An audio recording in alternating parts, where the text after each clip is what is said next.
Sublime gracia del Señor.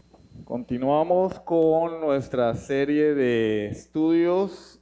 ¿Qué distintivo estamos estudiando, hermano Nemesio?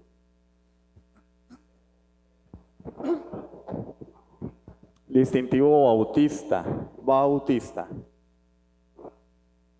Que repito por enésima vez, habla de la iglesia, su conformación, su gobierno y también de las ordenanzas, obviamente. Pero pues no he tocado el tema de las ordenanzas porque es más conocido el tema de las ordenanzas que el tema de la iglesia, su organización. Lamentablemente nosotros venimos de contextos donde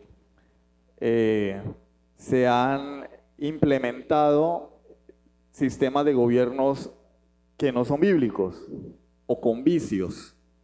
Y por eso el énfasis ha sido ese: la iglesia, su membresía, su organización, su gobierno. Pues, creo que un cristiano promedio o incluso de alguna iglesia o denominación carismática tiene una idea de lo que es el bautismo y de lo que es la cena del Señor, tal vez con algunas falencias, pero sabe qué es el bautismo y qué es la cena del Señor.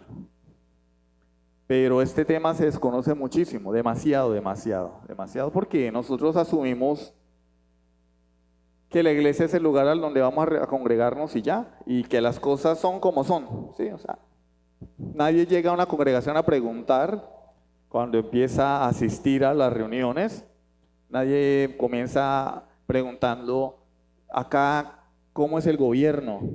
No, nadie hace eso. Es un gobierno episcopal, es un gobierno presbiteriano, es un gobierno congregacional, es un gobierno congregacional llevado al extremo, como en la iglesia bautista general. No, nadie pregunta eso. La gente llega a la iglesia y asume que las cosas son así, y que así están bien, y que así es que debe funcionar la iglesia. Por eso la aclaración. Ya hemos hablado de la membresía, hemos hablado de los oficiales, de las cualidades o cualificaciones de los oficiales. Hemos hablado de los ancianos, su labor, su función, el deber de la iglesia, aunque no profundizamos en eso, ¿sí? Tal vez en algún otro estudio lo hagamos sobre eclesiología, ya de forma más específica, el deber de la iglesia hacia los ancianos, sujeción, cuidado, respeto, honra, que está en la Escritura. Y pues está en la Biblia, hay que enseñarlo, ¿sí o no? No es porque yo sea el pastor de la iglesia, no, que está en la Biblia, hay que enseñarlo. Mal haríamos no enseñar algo que está en la Biblia, ¿sí? Tal vez por el miedo del pastor a que la iglesia piense mal. No está en la Biblia, hay que enseñarlo y punto, y cada quien pensará pues lo que le corresponda. Pero está en la Escritura, hay que enseñarlo. Ahora bien, vamos a continuar con nuestra Confesión de Fe de Londres y vamos a hablar ahora del deber que tienen los creyentes de unirse a una iglesia local. Si ustedes miran a su alrededor, ¿sí? Parece que no todos los creyentes entienden eso, pero está en la Escritura y está en nuestra Confesión de Fe. Entonces vamos. Si ustedes tienen su confesión allí, capítulo 26, párrafo 12. Como no es un estudio de la confesión de fe, pues no vamos a leer todos los párrafos ni nada. Pues solamente creo que son los temas que más nos competen a nosotros. Párrafo 12. Todos los creyentes están obligados a unirse a iglesias locales cuando y donde tengan oportunidad de hacerlo. ¿Qué dice la confesión? Todos los creyentes, todos, ¿están qué? Se les hace la sugerencia, se les da el consejo, a ver si lo toman o lo dejan, si quieren, si les gusta, si es de su preferencia. si les parece bien, no, están obligados.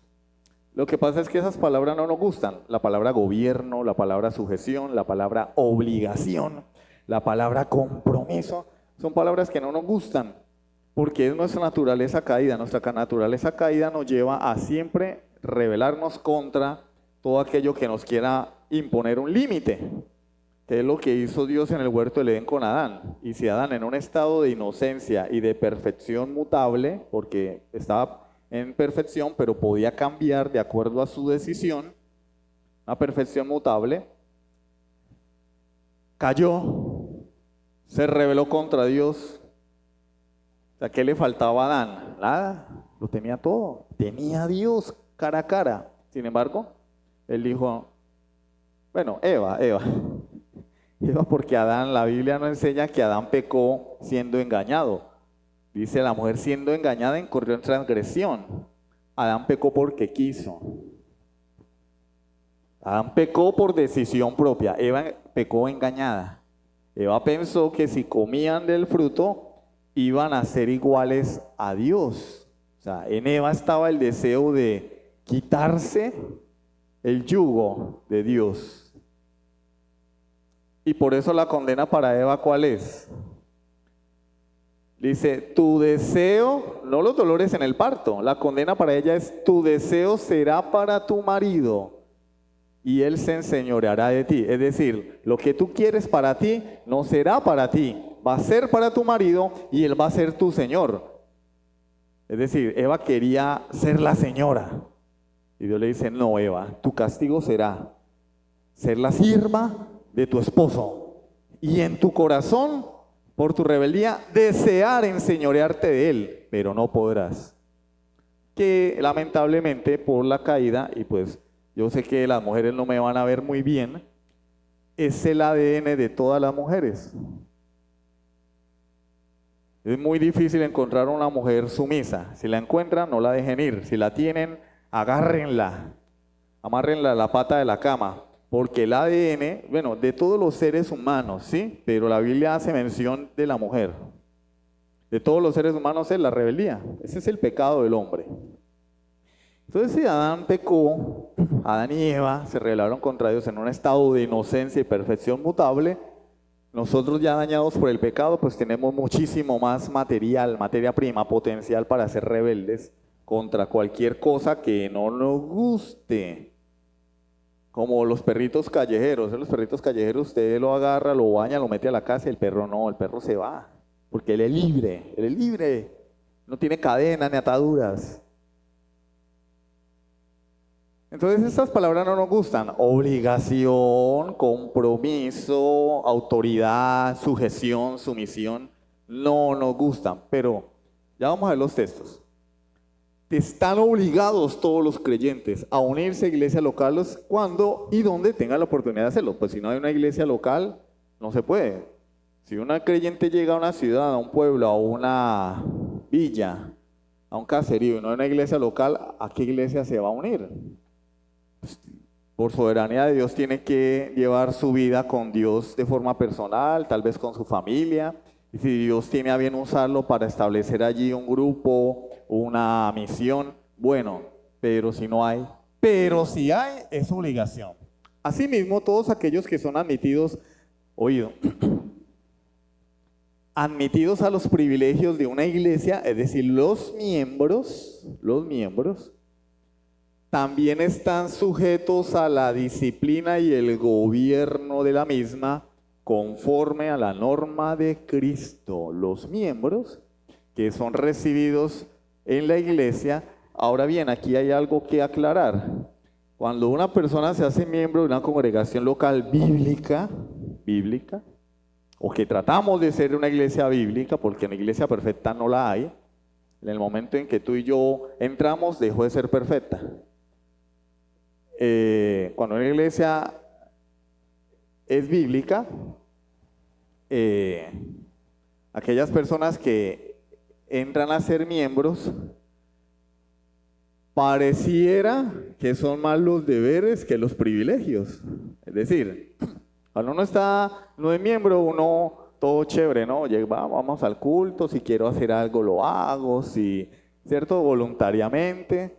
Pero cuando entramos a ser miembros ya entonces se nos pone encima el pastor, se nos ponen encima los hermanos, que hay que llegar temprano, que hay que servir, que hay que asistir, que no puedo faltar. Y pareciera que como que uno se metió fue en una vaca loca al hacerse miembro de una iglesia local. Pero hablaba yo con el pastor John Spitia de ese tema y hay una conclusión, y es que el mayor privilegio de ser parte de una iglesia local es ser parte de la iglesia local. Ser parte de la iglesia de Cristo, estar en obediencia a Dios es el mayor privilegio. Poder servirle al Señor. Qué honor es que a uno, bueno, la reina ya murió, ¿no?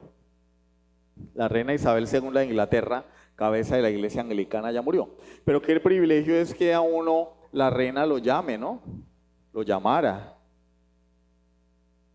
Y se pudieran presentar delante de ella y le dijeran a uno, venga, tráigale un vaso con agua a la reina. Uy, qué honor, ¿sí o no? Es un ser humano, pero por el rango, por la posición, por lo que representa esta mujer, o representaba porque ya murió, es un privilegio, ¿sí o no? No es como darle el agua al señor que nos recoge la basura, el señor del camión del aseo. No es lo mismo. No es lo mismo, porque esta persona tiene un nivel, tiene una posición, representa algo. Entonces, servirle a esa persona es mucho más honorable. Y estamos haciendo exactamente lo mismo, ¿sí o no? O sea, yo le estoy dando un vaso de agua al señor que viene con el camión del aseo y se lleva mis desperdicios, mi basura, y le doy su vaso de agua, su vaso de gaseosa, pero a la reina Isabel, uy, no, es diferente. Hasta uno se toma la foto con ella, claro que no está permitido, ¿no? Por el protocolo, ni siquiera tocarla. Pero no he tomado, mire, yo estoy viéndole a la reina Isabel. Ahora, es un servicio. El mayor privilegio de ser miembro de una iglesia local es servirle a Dios en el contexto que Él ha ordenado en la Escritura. Es un privilegio, pero algunos lo ven como un castigo, como una carga, como que ay, ¿por qué? ¿Qué me metí?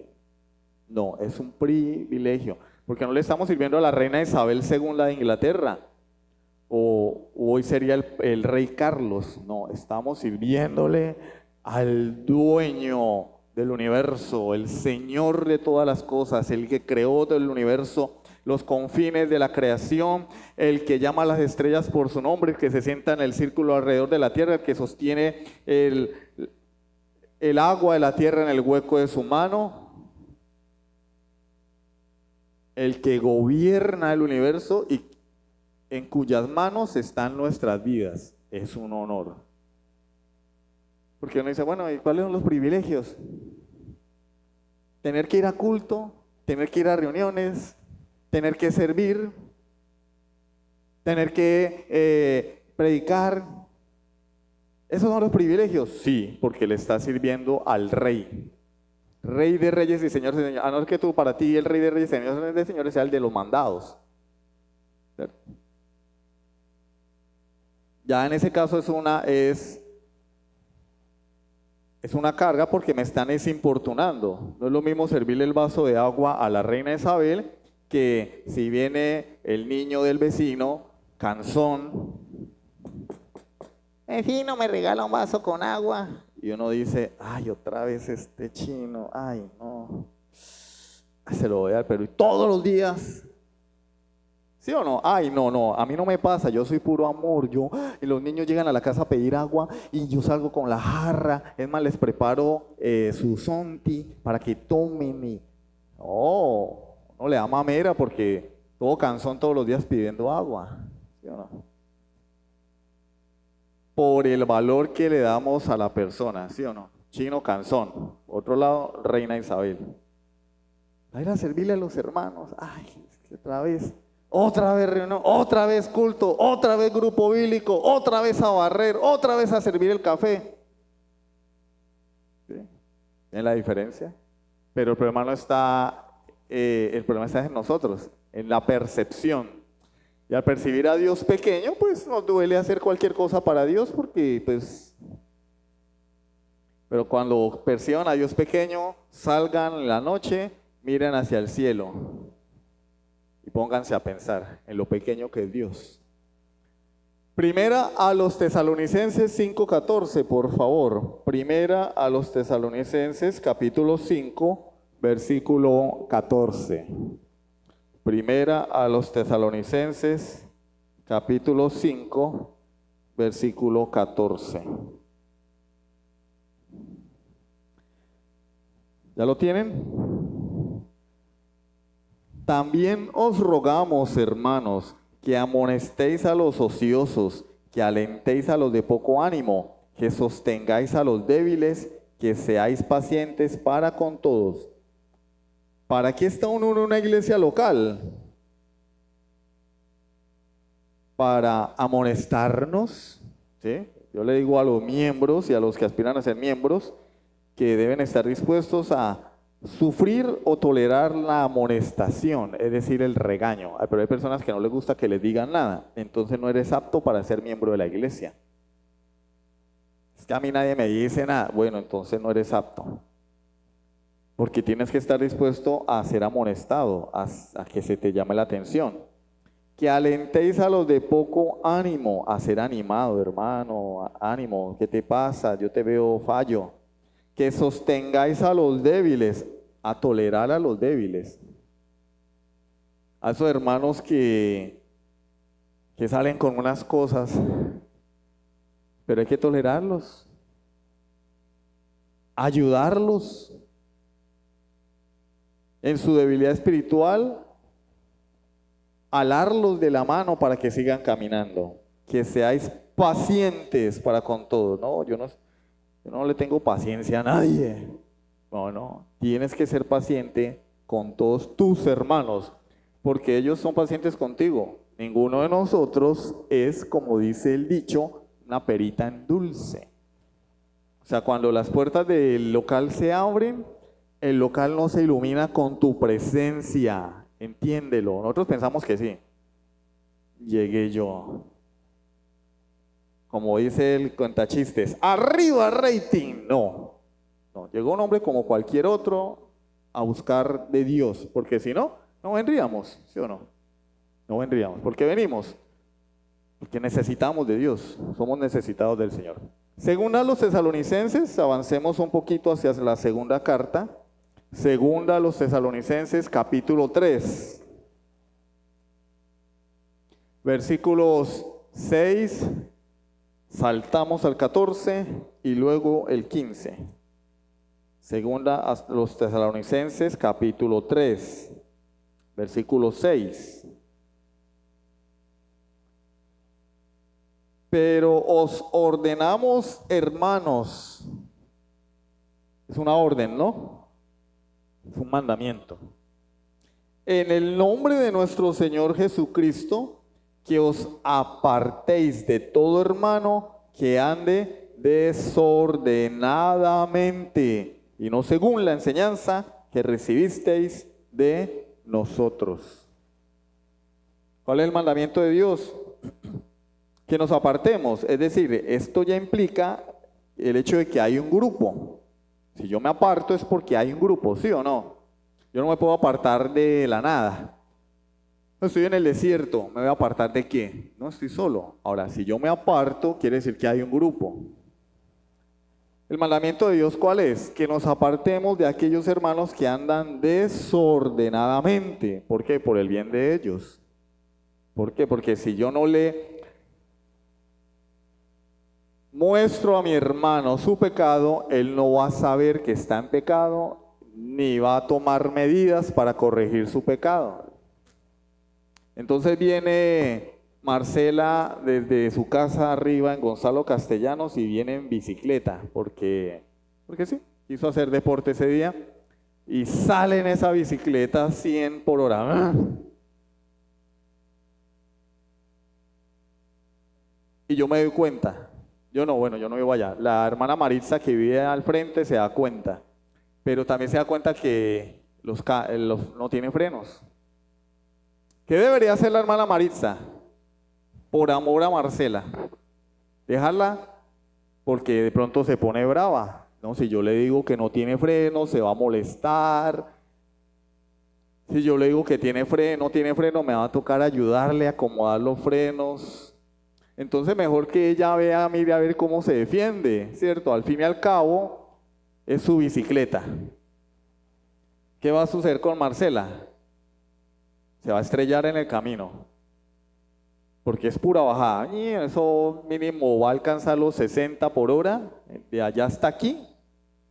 Y se va a estrellar por ahí, se va a destortillar, se va a golpear, se va a tener una que otra fractura, en caso de que quede viva.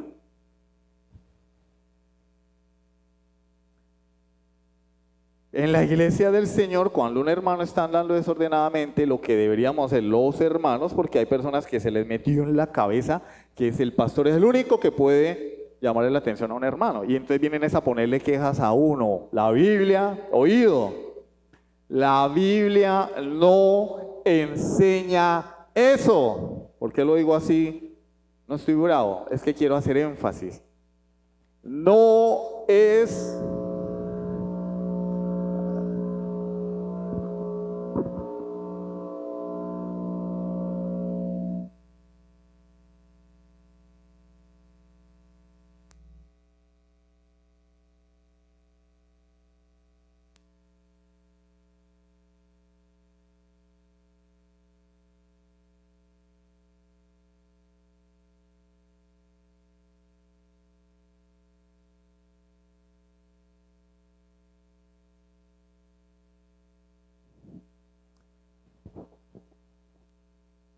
Ya sabemos cuál es el problema. El problema es el pastor. El pastor gritón. Bueno, entonces voy a hablar más bajito. La Biblia no enseña que es responsabilidad exclusiva del pastor amonestar, exhortar, porque ya leímos en el texto anterior que habla de unos a otros. Entonces, si algún hermano de forma providencial, es decir, porque Dios así lo ha permitido o ha sucedido, ve a algún otro hermano, ¿cuál es su deber? Decirle al pastor, decirle al hermano. Decirle al hermano. Si no lo hace, está en pecado. Porque estaría haciendo lo mismo que en el ejemplo la hermana Maritza haría si Marcela se va en bicicleta sin frenos y la hermana Maritza la deja ir. Primero, es una muestra de desamor, de que no la ama, porque ¿qué persona con un poquitico de corazón va a dejar que otro se accidente sabiendo que va a suceder? Nadie. Muestra de desamor, de falta de corazón, de falta de empatía. Y la Biblia dice en la primera carta de Juan, el que no ama a su hermano no ama a Dios. El amor de Dios no está en él. Entonces, mi responsabilidad es, si yo veo a un hermano que está en una práctica pecaminosa, debo llamarle la atención. Yo. No correr a contárselo al pastor, porque eso no es lo que enseña Mateo 18. Y entonces por esa razón el pastor, porque algunos pueden decir, no, pero es que el hermano fulano está en pecado, yo ya fui y le dije al pastor y el pastor no ha hecho nada. No, es que no es mi responsabilidad, mi querido hermano, es tuya. Y si yo voy y confronto a esa persona, yo estoy siendo un chismoso, estoy cayendo en el chisme, porque tú que lo ves, que te consta de primera mano, no vas y lo haces. Vienes y me lo cuentas a mí, me estás trayendo un chisme. Yo actúo, estoy actuando en función de un chisme, de un comentario. A mí que me consta, no me consta, pero a ti sí. Y Dios te ha permitido conocer esa situación. Tú como creyente tienes la obligación de hacerlo. Si amas a tu hermano, si no lo amas, si no lo amas es porque no es tu hermano. Si no es tu hermano es porque uno de los dos no es hijo de Dios. Y por la conducta, pues parece que eres tú el que no es hijo de Dios. ¿Ves? Es lo que enseña la Biblia. Entonces, por enésima vez, al pastor no le vengan con chismes. No, que es que el hermano, que yo... Vaya hermano, dígale, hable con él. Confróntalo, muestra tu amor hacia ese hermano. ¿Dónde está tu amor? No, pero es que él se va a poner bravo. O sea que tu amor llega hasta el mal genio del hermano. O sea, tú lo amas hasta que tuerce la boca. De ahí en adelante ya no. No. Es deber de todo creyente practicar estas cosas. Apartarse. Esto no se ve en las iglesias, ¿no? Apartarse de todo hermano que ande desordenadamente. Apartarse, es decir, disciplina. Disciplina. Y no según la enseñanza que recibiste de nosotros. Si un hermano no está andando de acuerdo a lo que la Biblia enseña, a lo que los apóstoles han enseñado, ¿qué hay que hacer? Vamos a salir juntos, vamos a comer helado, voy a ir a la casa de él, vamos a seguir participando de la cena del Señor como si nada hubiera pasado, porque esta es la iglesia del amor. Amor, amor, amor. Se respira amor en estas cuatro paredes. No, Pablo dice, apártense de esa persona. No tengan comunión con esa persona. Disciplina. No tengan comunión con esa persona. Están dando desordenadamente. ¿Por qué? Porque hay que señalarlo para que él corrija su caminar y también para que la iglesia no se vea contaminada por su pecado. ¿En qué sentido?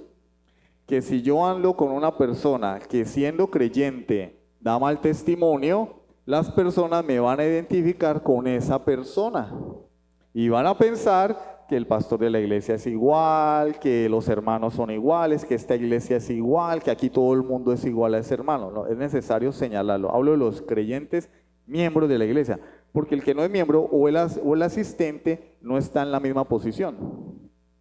Está en la misma posición. A ese más bien hay que acercársele para, ¿cierto?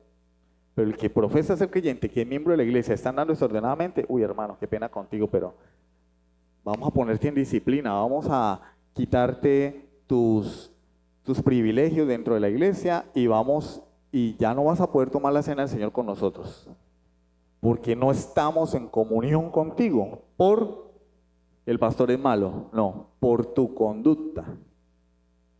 Versículo 14, vamos al 14.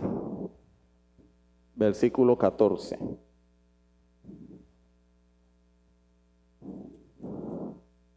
Si alguno no obedece lo que decimos, perdón, me comí la A, por medio de esta carta, a ese, téngale paciencia, amor, amor, amor, no, señaladlo. Señaladlo. ¿Qué dice?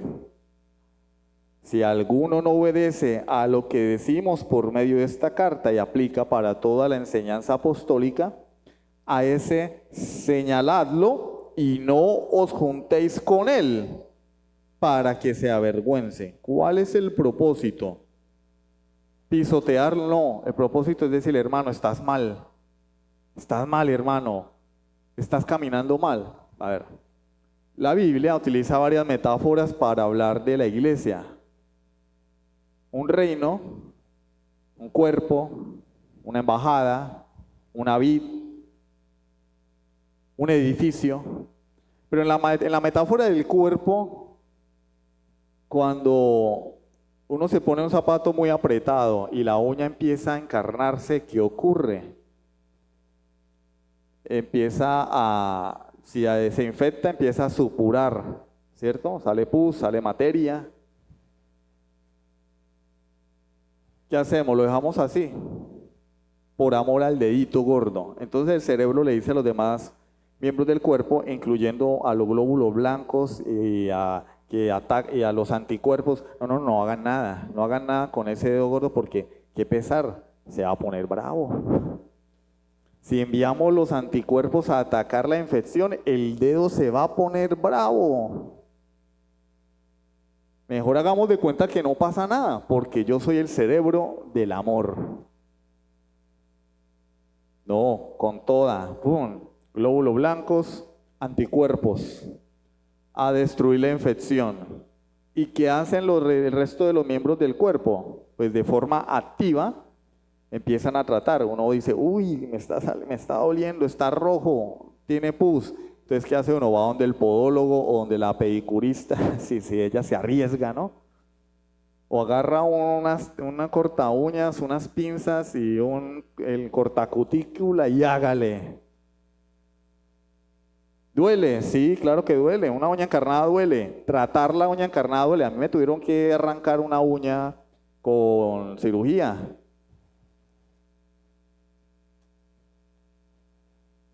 Pero es necesario. ¿Cuál es el dedo que le duele? Dice el doctor. Ah, yo no sé porque yo soy puro amor. No, ese es el dedo que está mal. Mírelo. ¡Pum! Viene la cura. Pablo dice, señaladlo y no os juntéis con él. O sea, se suspende la comunión, hermano.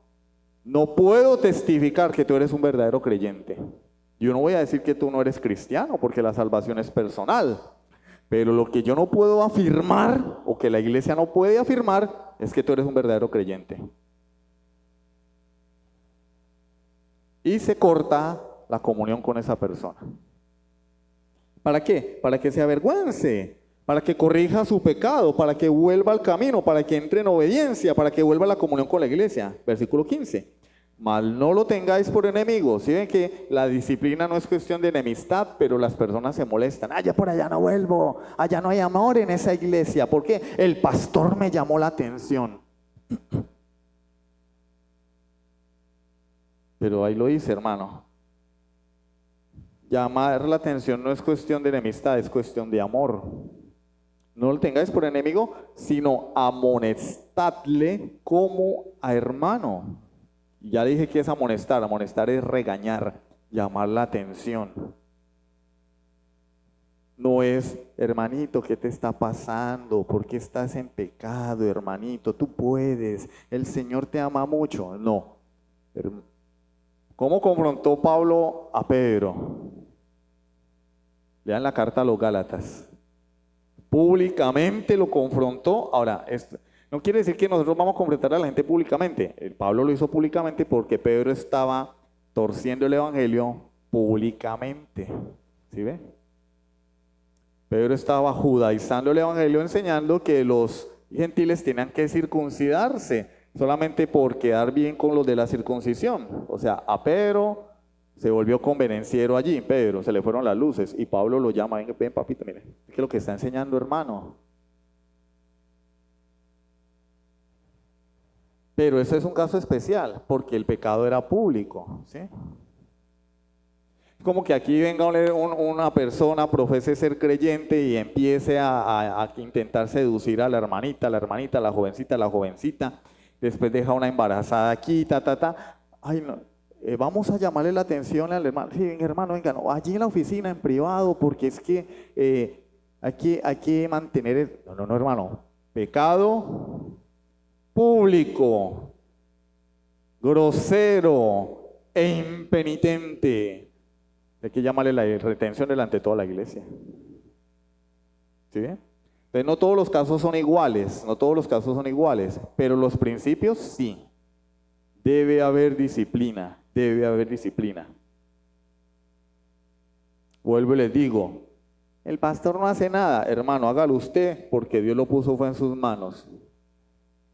Porque yo sé que personas, pero es que el hermano X y el pastor no ha hecho nada, pero es que a mí no me consta. ¿Por qué no lo haces tú? A ti sí te consta. El mandamiento es para la iglesia, no solo para el pastor. Si tu hermano peca contra ti, y esa es la traducción Reina Valera, hay otras traducciones que dicen si tu hermano peca, pero en última instancia es lo mismo, porque si un creyente peca contra otros, igual está pecando es contra la iglesia. Si tu hermano peca, ve, ¿quién? Al pastor, cuéntale el chisme, si puedes aumentarle un poquito, ¿cierto? O quédate callado. No, ve tú y repréndelo. ¿Quién debe ir? Digan, yo. Vamos a hacer como en la iglesia pentecostal. ¿Quién debe ir? Digan, yo. A ver si se nos queda. Yo tengo que ir. Yo no el pastor, sino cada uno de nosotros diría yo, ay, sí, usted tiene que ir. Versículo 15. Bueno, mal no lo tengáis por enemigo, sino amonestadle como hermano. No es mi enemigo. Pero el propósito es como cuando un papá corrige a un niño. El papá corrige al niño y lo echa a la calle. ¿Por qué se comió esos dulces? No eran para usted, eran para su hermano. Se me larga la casa, aquí están las maletas. No. Pero sí le da su llamado de atención, su castigo, ¿sí? Si el peladito es muy calavera, pues su correazo, ¿sí? Como lo hacían con uno. Hoy no hay que ese niño se va a traumatizar. No le daban. ¿Cuál es el propósito del papá? ¿Destruirlo? No. Corregirlo y que él aprenda lo correcto. El propósito de esto no es destruir al hermano, es que él corrija su camino, su conducta y vuelva a la obediencia. Primera a los Corintios capítulo 5, Primera a los Corintios 5 del 9 al 13. Primera a los Corintios capítulo 5 versículos 9 al 13.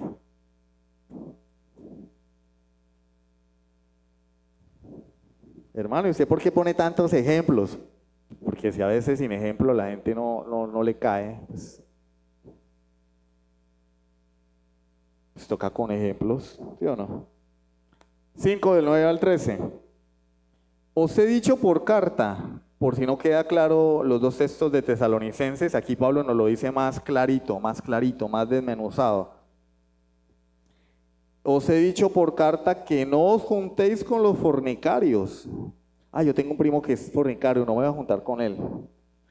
No absolutamente con los fornicarios de este mundo, o con los avaros, o con los ladrones, o con los idólatras, pues en tal caso sería necesario salir del mundo.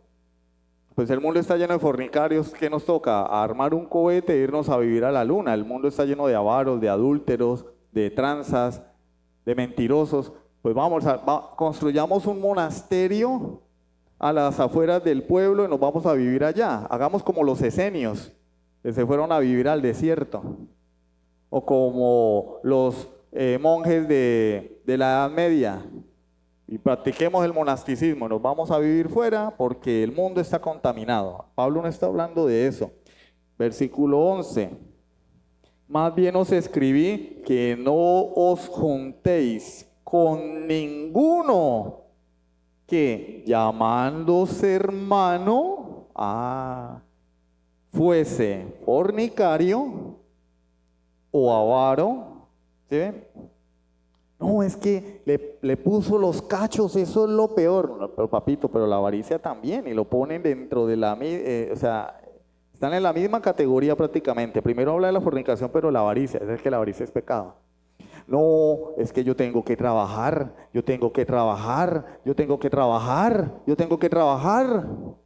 Hermano, ¿por qué no viene a culto? No, es que tengo que trabajar. ¿Y por qué no viene? Es que tengo que trabajar. Avaricia. Pero ¿quién dice hoy que eso es pecado? No, ese hombre es un ejemplo a seguir. Qué hombre tan trabajador. Un hombre con metas en la vida. Ese es un hombre. Qué hombre tan camellador. Avaricia, pecado, y lo pone dentro de la misma categoría de la fornicación. No, yo no fornico, yo soy un alma de Dios, pero soy trabajónico. Avaro. ¿Quieres más? Bueno.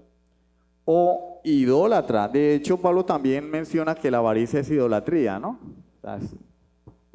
O idólatra. No, yo no soy idólatra porque en mi casa no hay imágenes. Ustedes vieran, en mi casa las paredes son blancas, no tengo cuadros ni de mí. No, es que eso no es idolatría. Idolatría es poner cualquier cosa en primer lugar. Los hijos pueden ser ídolos. Mi mujer, mi trabajo. ¿Tú por qué no? No, es que los niños. ¿Serio?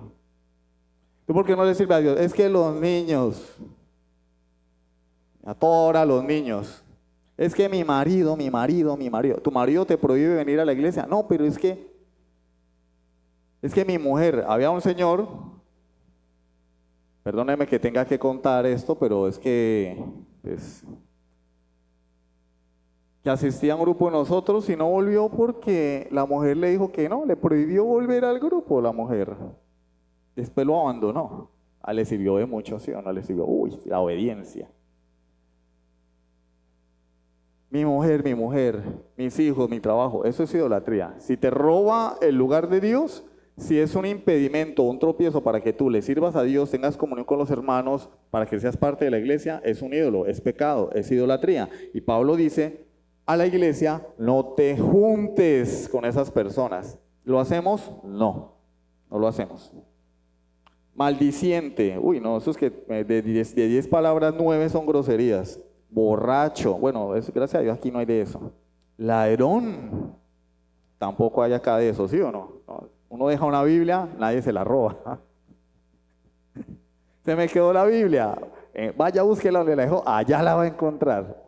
Ahora, un teléfono, no sé, no mentira, yo sé que aquí no pasa eso porque se han quedado cosas y no se han perdido, gracias a Dios. Con el tal, ni aún comáis. Y allí comer, pues, nuestra cultura no come con cualquier persona, pero en esta cultura la comida era sinónimo de familiaridad y comunión. Uno no invitaba a casa a comer a cualquier persona, uno invitaba a casa a comer a aquella persona con la que tenía comunión, con la que deseaba compartir, a la que deseaba tratar como su familiar. Y por eso Pablo dice, con el tal ni aún comáis. Y dentro de esto entra la cena del Señor. No tengas comunión con esa persona. No quiere decir que no lo puedo saludar, que no puedo, no, pero no habla debe haber una separación, y lo leímos en Tesalonicenses. Apártense de esa persona, señálenlo para que lo acabamos de leer, avergüence. Eso no ocurre en las iglesias, eso no sucede. El hermano va, ay, hermanito. No, espérate. Vamos a ver cómo está el hermanito. No, hermanito, pues estás en una práctica pecaminosa, impenitente, pues vamos a tener que tratar ese asunto. Hebreos 13:17, ya lo aprendieron de memoria, de tanto que lo leímos la vez pasada. Obedeced a vuestros pastores y sujetaos a ellos, porque ellos velan por vuestras almas como quienes han de dar cuenta. ¿Cuál es el mandato de Dios para la iglesia? No, pero es que ese señor a mí no me representa. Pues, puede pasar. Porque el que está aquí parado es una persona débil, con limitaciones, con deficiencias, con carencias, igual que tú. La diferencia es que Dios lo puso acá. ¿Sí o no? Pues si no es perfecto Nayib Bukele, que es el presidente de El Salvador, o Javier Milei, ni ninguno de esos, pues. Pero hay un mandato para la iglesia, por el bien del pastor, sí, y por el bien de la iglesia. ¿Cuál es el mandato? La iglesia debe obedecer y sujetarse a los ancianos, o el anciano. ¿Por qué razón? Porque él lo merece, él es lo más lindo, lo más pechocho que hay en el mundo. No, por el bien de la congregación, porque él tiene que rendir cuenta a Dios de esas almas. Ellos velan por vuestras almas como quienes han de dar cuenta. Para que lo hagan, ¿con qué? Con alegría y no con tristeza, porque esto no le es provechoso al pastor, a la iglesia. No le aprovecha que los ancianos o el pastor hagan su trabajo con tristeza o con amargura, por la falta de sujeción de la iglesia. ¿Sí?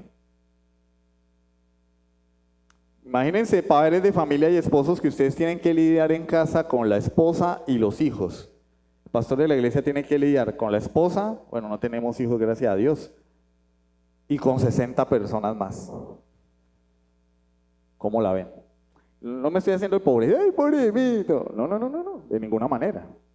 Pero es para que veamos Además es un mandato de Dios, es que está en la Biblia.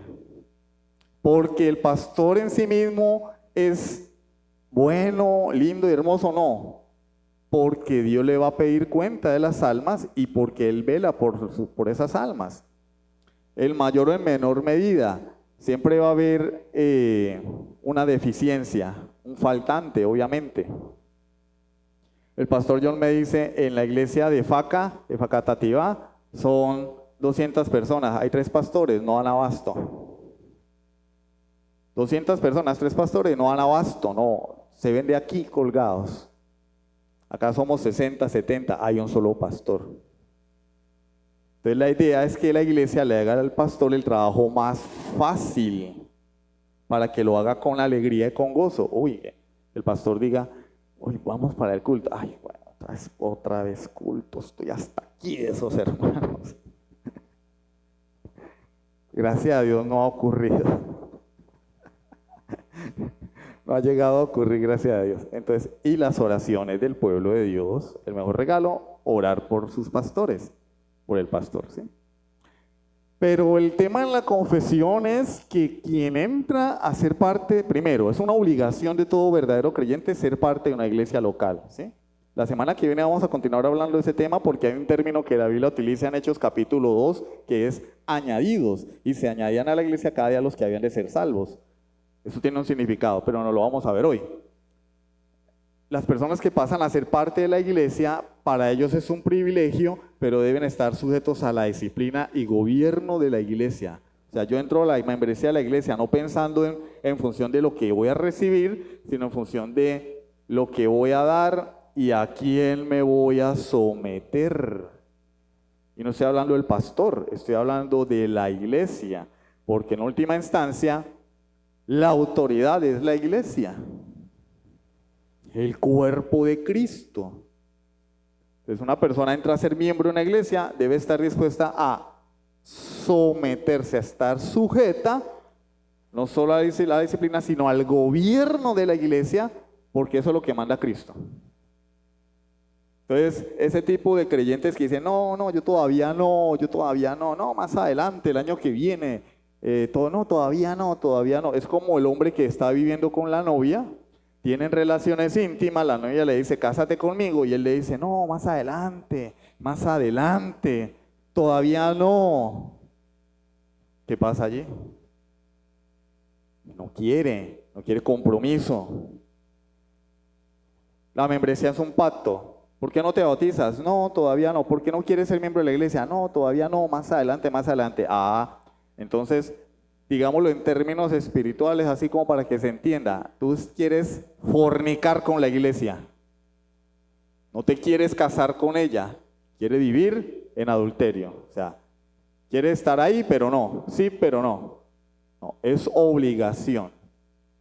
Todos los creyentes están obligados a unirse a una iglesia local. Pero la semana entrante, si Dios lo permite, vamos a continuar profundizando un poquito sobre este tema eclesiológico. ¿Listo? Vamos a orar. Los hermanos encargados del refrigerio, por favor, se van preparando mientras terminamos con una oración. Padre Celestial, te damos gracias por tu misericordia, por tu amor. Gracias, Dios, porque es por tu providencia que estamos aquí en esta mañana, recibiendo tu palabra, aunque en ocasiones pues no es que sea muy agradable por nuestra pecaminosidad, pero sea Dios veraz y todo hombre mentiroso. Ayúdanos a ser dóciles, a ser sumisos a tu palabra, a tener un compromiso real contigo y con tu iglesia, para que el nombre de Jesucristo sea glorificado en la tierra a través de su cuerpo, que es la iglesia, la familia de la fe. Ayúdanos, Dios, en medio de nuestra debilidad. Te lo pedimos en el nombre de Jesucristo. Amén. Sublime gracia del Señor.